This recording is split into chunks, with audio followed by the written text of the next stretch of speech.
Hello, SYNGAP Land. My name is Michael Graglia, and this is episode 110 of SYNGAP 10, your 10-minute weekly briefing on everything you need to know about SYNGAP 1.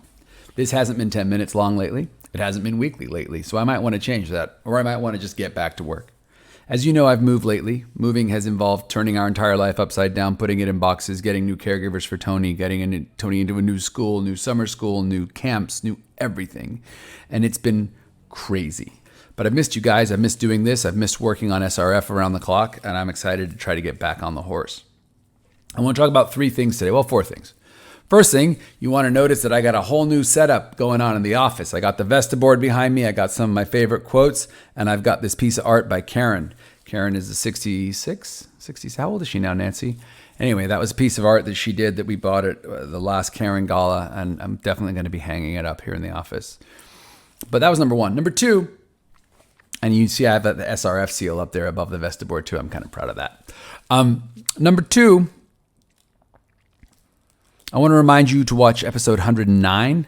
Ashley Fry and Lauren Perry did an amazing job there doing an overview of all the FAQs on the conference. If you are not planning on coming to the conference, just go ahead and change your plans. I mean, I know it's hard. I know it's expensive. I know it's a pain. I know the thought of traveling with Syngapians is overwhelming at times. But I also know that there is nothing like being in a room with 100 other families, parents, and scientists, and realizing that there's hope and that the future is getting brighter and that there's going to be cures and solutions for our kids. So get yourself to the conference, people. Watch episode 109. Don't miss it.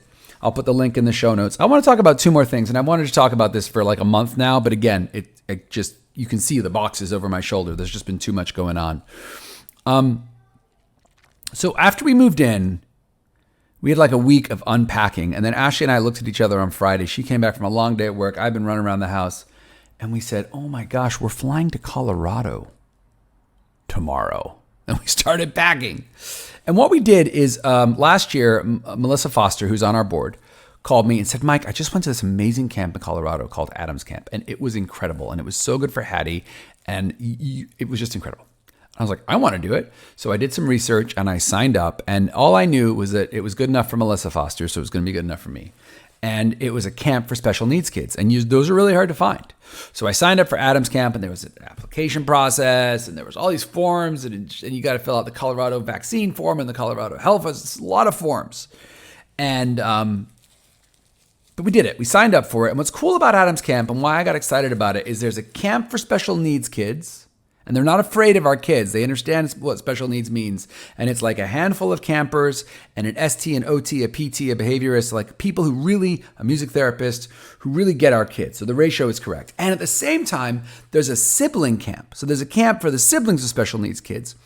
And the whole thing is in this absolutely gigantor YMCA in Colorado. It's 5,000 acres. 5,000 acres. And so mom and dad can like rent a cabin and just chill out and take the kids to camp in the morning and do beautiful hikes, pick the kids up. And it's just a week of like vacation and summer camp and sibling camp. And it's one sign up. Just give me a minute. I'll be right there. And so we said, okay, I got to do it. And, you know, I've learned that before I start recommending things to people, I got to make sure I go through the process start to finish. So I said, let's do this. I want to give Tony the opportunity. And before I tell the whole community about it, I want to see if it's any good. And on a scale of 0 to 10, I would give Adams Camp an 11. Maybe I'd knock it down to 9 because it's not free, right? It's not free. It's a couple $1,000 for the week. Plus there's some cost for the cabin. So it's not free. Certainly they spend more than they charge you. That's clear, right? Talked to a lot of people when I was there to understand how the thing runs. And the story goes, this is a cool story. There was a mom 20 plus years ago whose boy had cerebral palsy. Are you listening, Effie? And the school was going to stick that boy in a wheelchair. And mom said, if you put this child in a wheelchair, he's never going to walk. He's never going to learn to walk. And they said, well, he can't walk, so he's going to get a wheelchair. And she took this boy up to the woods with a physical therapist. I'm butchering this story, but you're getting the gist.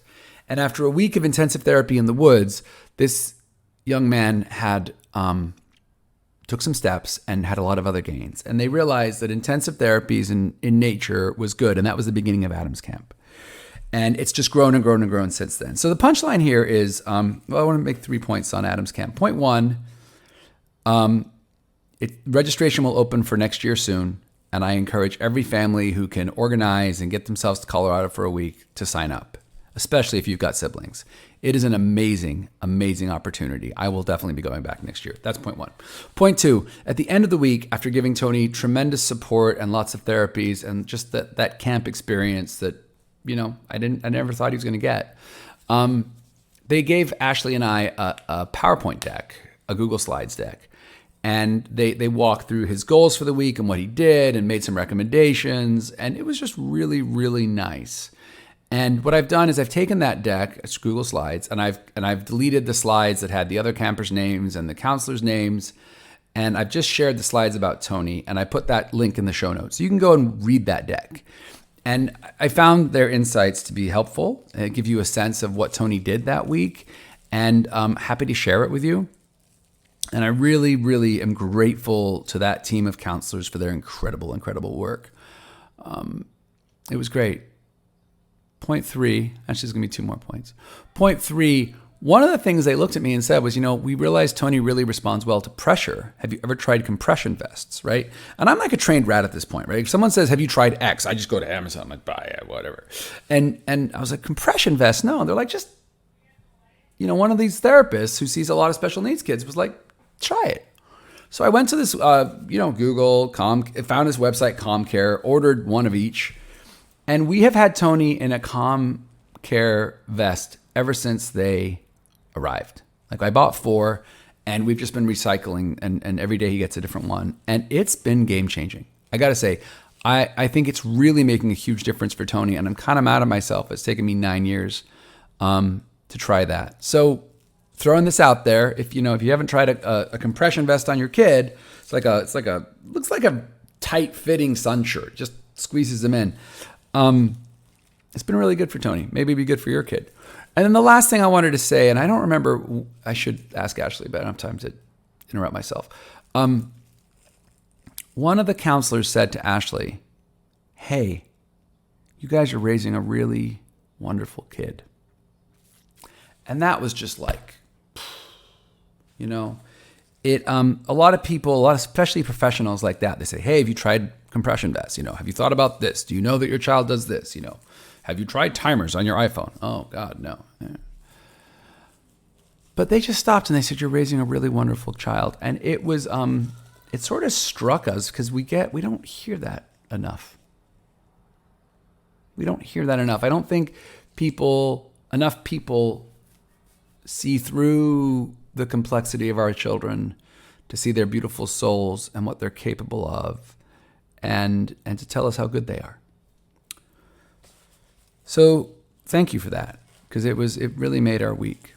But anyway, wonderful thing, Adams Camp. Everyone should go. I wanted to just make sure I took a moment to share that with the whole community and encourage you to get on their mailing list and wait for registration and apply for next year. And let's try to get as many SYNGAP families as possible there next year. And then, if you haven't tried compression vests, try them. And then go watch episode 109 and come to the conference. That's all I wanted to say today. There's a lot of other stuff brewing. I'm trying to do episode 111 soon, but I wanted to try out this new format. You probably noticed I have a different camera right now and just give an unmitigated endorsement of Adams Camp. It was exceptional. Hope you're all doing well. If you have any questions, comments, concerns, email me, mike@curesyngap1.org or info@curesyngap1.org. The team is working on a lot of stuff. Stay tuned. Good things are coming.